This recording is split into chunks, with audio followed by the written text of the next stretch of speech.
one. I think stage banter is something that I've tried to get good at, and it almost feels like you're doing stand-up comedy, which is everyone's greatest fear. And I think that you got to be comfortable and confident that the words that you're going to say on stage are actually what you're trying to convey, what you mean. And it's okay if you mess up every once in a while. For Audio Technica and AT1 Radio, this is At Sometime Somewhere. I'm Jacob Derwin. Today I'm joined by Sarah Gross. She's a Long Island-born and Nashville-based musician you may recognize from the Battle of the Instant Singer-Songwriters on The Tonight Show or your favorite Spotify playlist with the word yearning in it. Sarah, welcome to the show. Thank you for having me. On brand. What a lovely introduction. That's all I care about. See you later. All right, take care, everybody. Good night. Amazing. Sarah, I met you as part of the Long Island singer-songwriter-y, folk music-y scene. Yeah. Was there a certain entry point? Was there a certain open mic night? Was there a certain... How did you end up doing all this? Oh my gosh. I mean, so like many singer-songwriters, it all came from musical theater. This has come up so often on this show now. It's insane. I believe it. Yeah. There's a retired theater kid in here somewhere. And mine is not maybe that retired. It's begging to come out, scratching at the doors. Yeah.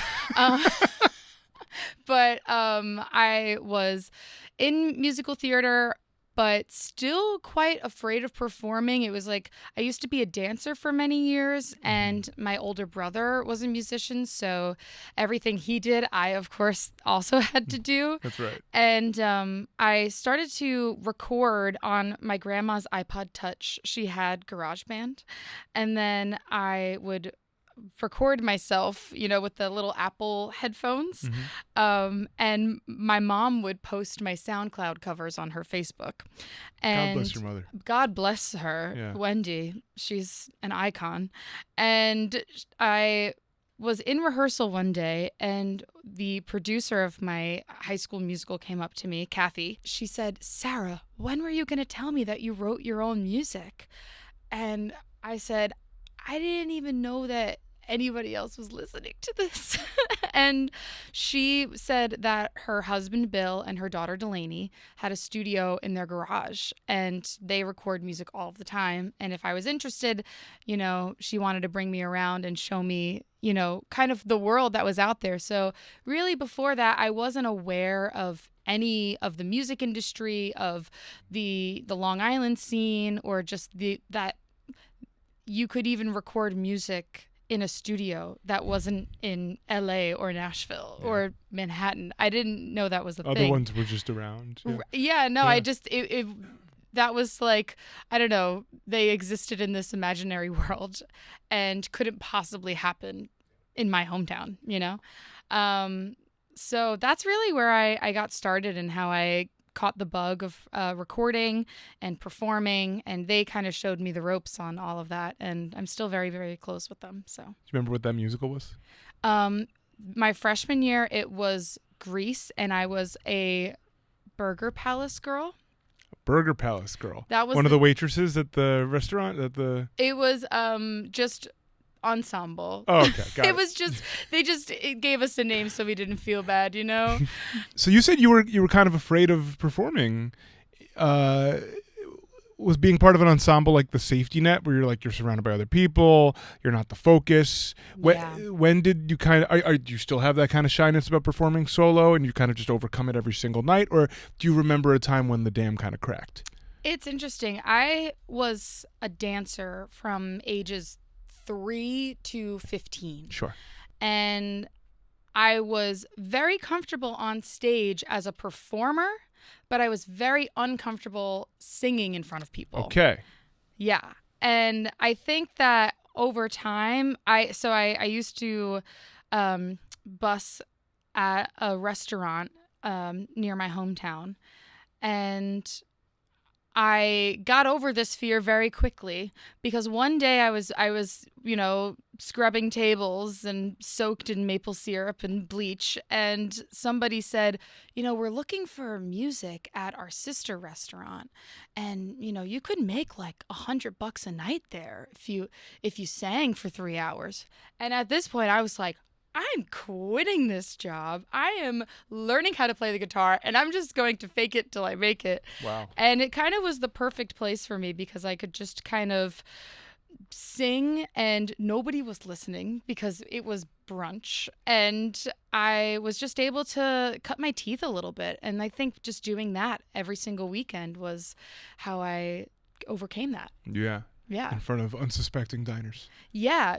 I think it was actually more intimidating that, it was great that nobody was listening because I could just make endless mistakes and it wouldn't really matter. And it really taught me how to captivate an audience when nobody's listening, which made it easier to captivate audiences when people were there to listen. That's an interesting. I like the way you phrased that as captivating an audience. I like because I feel like there's a this is me showing my like West Wing Aaron Sorkin fandom, but there's a great line in the show where there's a poet who's up to be the poet laureate, and she describes her job as an artist as like holding your attention for as long as she wants to hold your attention. Mm-hmm. That's the job of an artist. Yeah.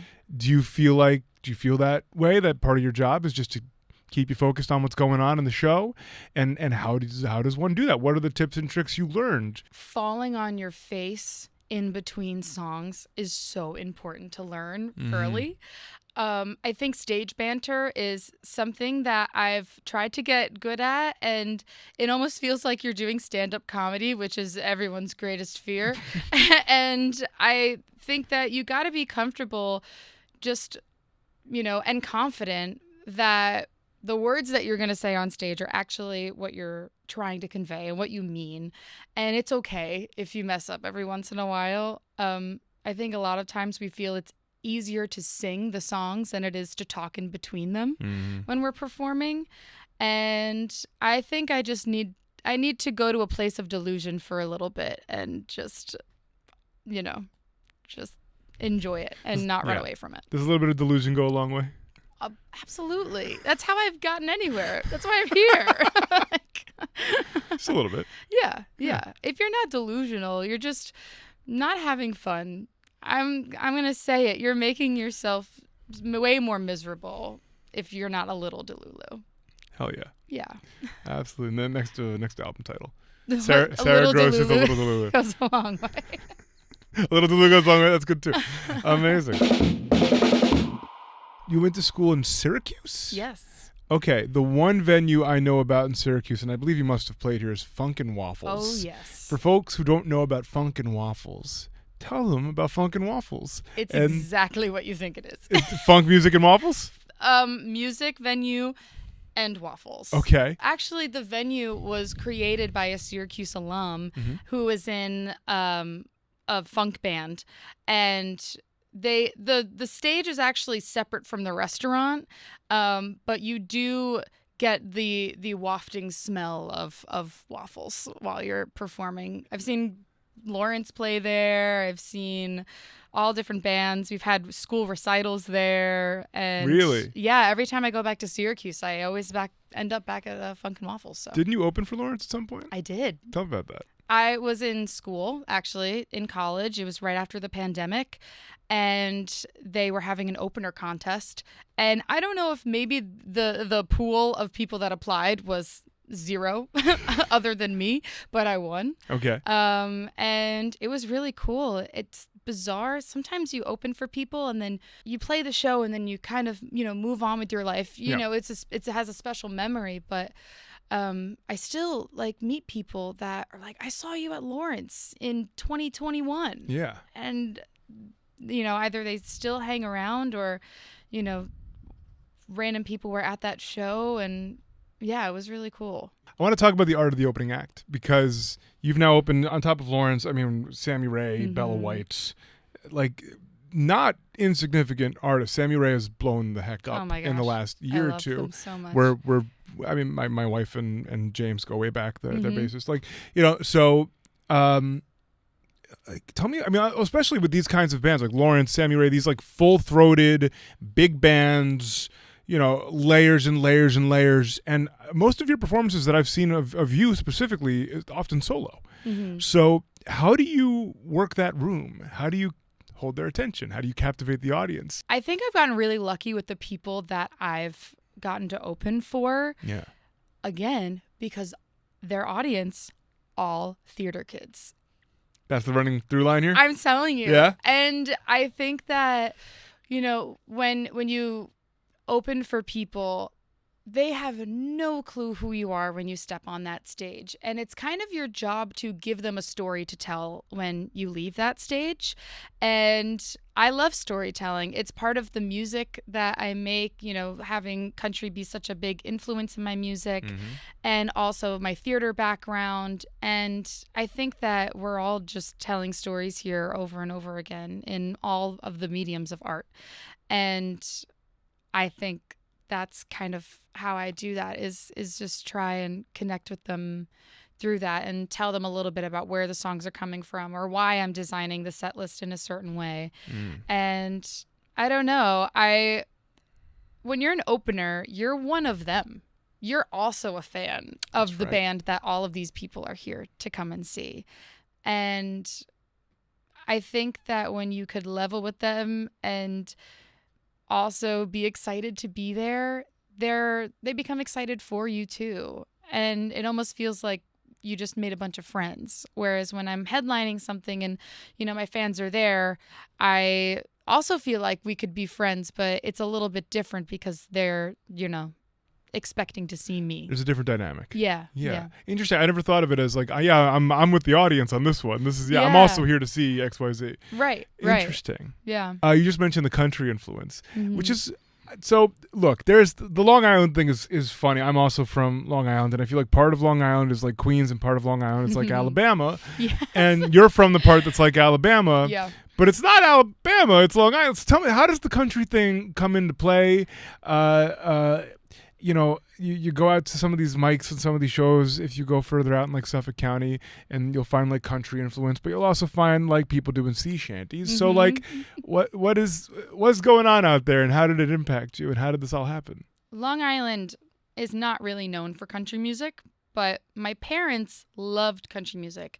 My mom was a huge Shania Twain and the Chicks fan. My dad was more of a Tom Petty, Bruce Springsteen fan. Totally. And I didn't learn how to drive a car for a very long time, so they were driving me around for a while. Cool. And so I felt like I always picked up on whatever they were listening to growing up. And the country thing was something that I really loved. My mom would take me to all of these concerts when I was a kid, and they were all country concerts. So I think part of me always had a special place in my heart for country music, but it was more of that mainstream country pop kind of thing. Sure. But with my dad's influence, it kind of made it a little more niche into the Americana rock folk thing. Yeah. So as I got older, I just started to think, well, this is the music that's always inspired me. I've always connected to it. And I think over the last couple of years, I've just fallen down the rabbit hole of the country thing. And yeah, it's just a big mishmash, which the same can be said about a lot of Long Island. So. Well, speaking of country, there's this guy named Zach Bryan, right? Pretty well-known performer in the country space. And he's playing UBS Arena a couple years ago, and you happen to be going as a fan. Yes. So tell me what happens at UBS Arena and the aftermath. Yeah. My friends and I were going as fans, and we heard about this tailgate happening in the parking lot. Great. I said, free beer? Okay, twist my arm. And we were hanging out, and I think because my mom brought me to a lot of concerts when I was little, she really was the one that planted the delusion seed in my brain. She would always just talk to security guards and then get us to the front of the pit, or get us a ticket upgrade just by just being charming and chatting with people. And I think that when I saw Zach Bryan's dad hanging out in the parking lot, that light bulb went off. You recognized him? I just saw a man that looked like his dad, and he was carrying around a guitar. Wow. In the parking lot, and he just looked really authoritative, like he had somewhere to be. Okay. And if it was Zach Bryan's dad, cool. If it wasn't, it was just some random guy. man. Yeah. So I've said, I'm just going to go up to him and see what happens. Incredible. Maybe I'll get like a ticket upgrade or a free beer or something. Sure. And it wasn't even a thought in my mind that 24 hours later I'd be on stage singing with his son. So we started to chat. I mentioned I was a musician, and it really was just casual conversation. And he said, well, I have this guitar here. I think you should start playing for the parking lot. And I said, okay. So it was first just a jam in the parking lot. Cool. And then he was sending videos to his son, unbeknownst to me. And then he said, I'm going to get you in. I'll get you like VIP tickets. I'll get your Insane. Parents in tune. Incredible. I still didn't know I was performing. I just thought, he was just being a nice guy. Yeah. He's got the best job in the world. He's just like a fun facilitator in Zach's world. And we're watching the openers of the show. We're in the stadium watching the openers. I still don't know that I'm actually performing. And I get a call from Dwayne, his dad, and he says... We're on first name basis now. Yeah. And he says, are you ready for this? Because I've been sending Zach videos of you singing unbeknownst to you, and he wants to sing with you tonight if you're up for it. And I said, here goes nothing. So, Crazy, man. yeah, that's literally how it happened, and it has changed my life. They bring you backstage. They mic you up. They did bring me backstage. I got to meet him very briefly. I walked in the room. He's playing pool with his band. Like he's not just about to go perform for, 25,000 people. And he was very nice to me. He was like, but he did say, he's like, how's tonight going to go? Are we going to, are you prepared for this? Have you ever done this before? And I said, no. Who does this? He said, well, listen, just try and have fun. Some people freak out. Some people have fun. Just try and have fun. So I did that. And I said, you know what? I could really lean into the fear here, or I could feel like I'm being, given this opportunity. I don't know if I'll ever get something like this ever again. And I would like to look back on that memory as just having the time of my life. And I do. The aftermath, there were news stories. It blew up on social media. Yeah. How do you deal with the instant attention? Oof. It was weird. Yeah. It was weird. You think that you want that. That's what we're chasing all of the time as artists, especially on social media. Desperately. And, we all wake up in the morning and the first thing we do is we check Instagram and we see if we could quit our day jobs. Did something happen overnight? Yeah. No, usually. I would say most often no. No, most often no, but we never learn. And then it happened, and it was just the constant pinging. Like it was fun at first, but then it just became very daunting. And I had to start setting boundaries with myself, like actual real disciplinary boundaries on how much you can take all at once. How much attention and validation are you supposed to take all at once as a human being? And I think our threshold for that is a lot smaller than we think it is. And and that has since passed. That does not really happen for me all of the time now.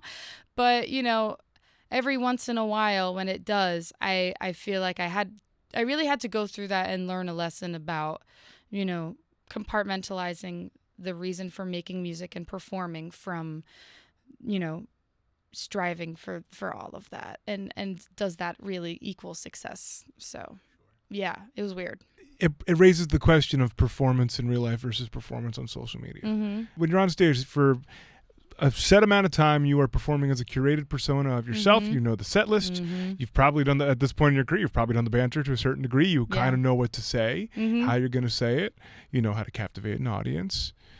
Doing that all the time through socials feels like a really fast way to just burn the heck out and not want to do it at all. When TikTok was banned for that 24 5 hours. minutes? Oh, okay.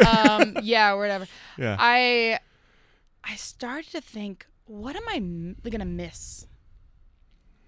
And I came up blank. I said, I'm going to miss the ability to reach people and see them come to my shows in real life. And that's what I care about. At the end of the day, it's about the real life part. Yes. Yeah. It's always, the end goal is to get people to find your music so that they can go in their real life and listen to your music or maybe come to a show. And it was never about what is happening during the doom scrolling on social media. And Absolutely. that was, kind of a big deal for me to realize, because I think we just might be taking it way too seriously. Yeah. And I don't know. I think if you can keep the end goal in mind, it shifts your perspective a little bit. Do you have an example of a performance going as absolutely badly as it possibly can? Yes. Oh, yes. You want to tell me about it? It actually happened pretty recently. I was playing a festival on Long Island, and I think this venue is more so for DJs and not rock bands. Copy that. And these poor sound engineers had another thing coming. And it was just so chaotic. We were being absolutely assaulted with feedback while we were on stage. Like, just terrible, terrible. And it was almost like the Peanuts adults were just like womp womp like all the time. And I'm looking at my band. My drummer actually couldn't hear for like 2 weeks after the show because it was so loud. But we all looked at each other and everything was going wrong. The bass amp was not working. And, we had all of these external factors that were just, the odds were just piling against us. Yeah.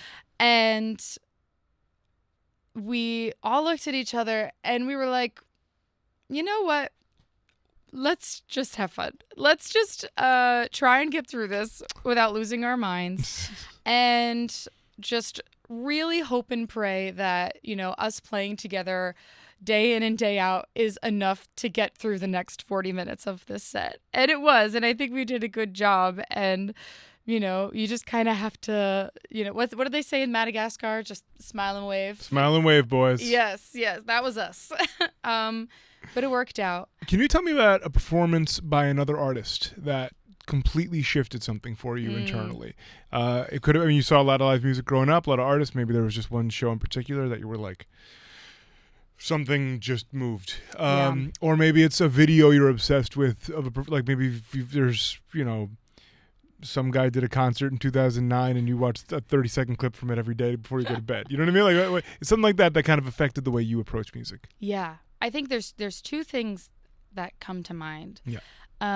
Bruce Springsteen's Super Bowl halftime show. Okay. I was 9 years old. All right. It was the first time I had ever heard his music.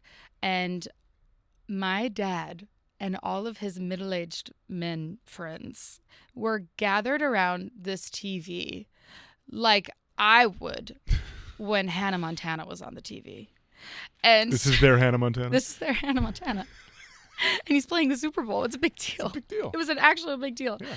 I had never really heard his music before, but it was the way that he performed that was like an instant, lightning strike in my brain. And just the way that he involved his entire band, that, I'm watching my parents name every individual in his band. That's right. And I was just so inspired by that. I think up until then, I really haven't dove into the whole band thing. Mm-hmm. I grew up, listening to the Beatles like everybody else, and I knew all their names. But, other than that, I think this was like the first band that really had an impact on me. And so I feel like his performance style, his songwriting, ever since then was kind of the blueprint for me on how I wanted to carry about in music. Yeah. And the other one actually happened really recently, was I got to open for Sammy Ray and the Friends at the Stone Pony. And it was the day after the election. And vibes were Bad. very bad and very scary. And we had, I had only found out maybe like a week or so before that I was opening for them. And this was at the Stone Pony, actually, where Bruce Springsteen was, that's kind of where his stomping grounds. So this was, a huge deal for me. And I felt like, the fact that, the election happened the day before was kind of overshadowing how excited we were to play such a historic venue. Yeah. And we weren't sure how we were going to, how are we going to perform for all these people? We know they're hurting. Yeah. We know they're scared. Yeah. And how are we going to bring joy to these people? And Sam gets on stage before their set and gives this speech about how what we were doing that night is exactly how we're going to move forward in the next 4 years. We have to just keep creating spaces like this. We have to just make people feel safe and welcome and happy when they come to these shows.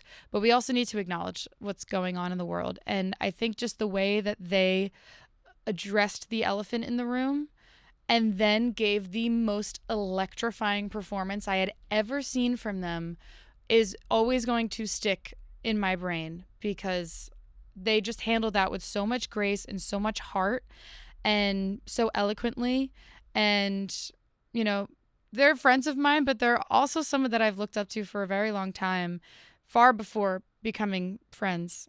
And that was just incredible to watch.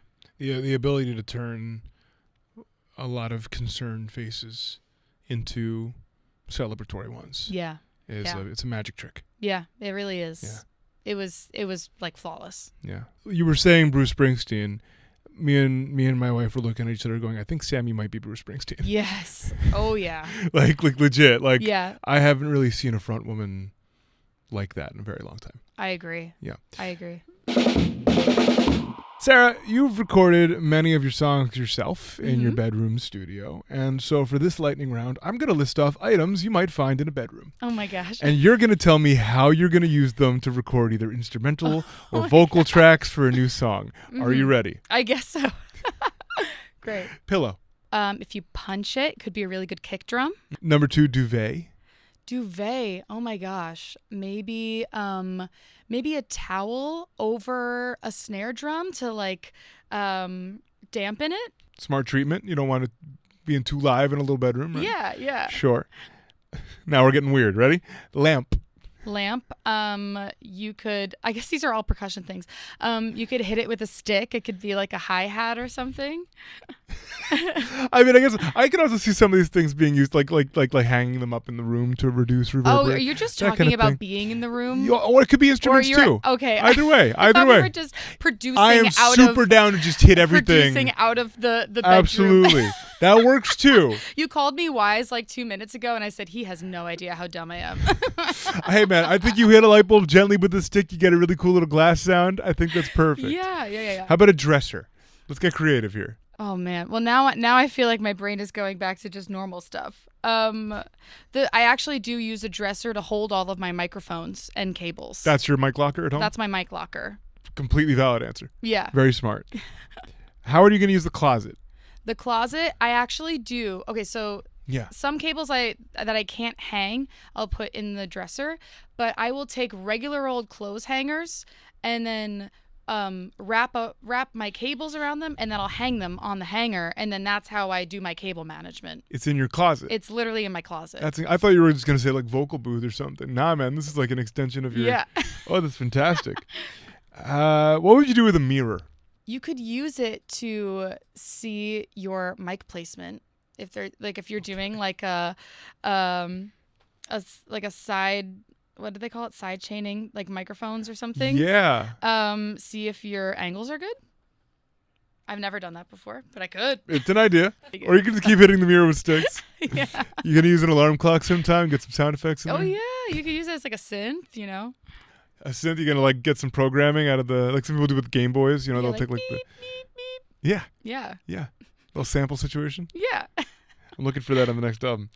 Last one, the glass of water that's been sitting on your nightstand for 2 days. Oh my gosh. So that you could water the studio plants with it. Hell I yeah. do that a lot. Yeah? Yeah. Amazing. Sarah, I really went into this thing like, oh, she's going to tell me that she like sings into a wall to get like a cool effect on the mic. Nah, man, you're going to watch. I'm sorry. You're going to watch the microphone. It's so funny. No, it's amazing. Sarah, can you tell everybody where they can find you if you want to be found? Yes. I am at Sarah Gross Music everywhere. That's Sarah with an H and Gross just like Gross because it's really my last name. And I'm far too deep into this whole thing to change it. And music, Sarah Gross Music.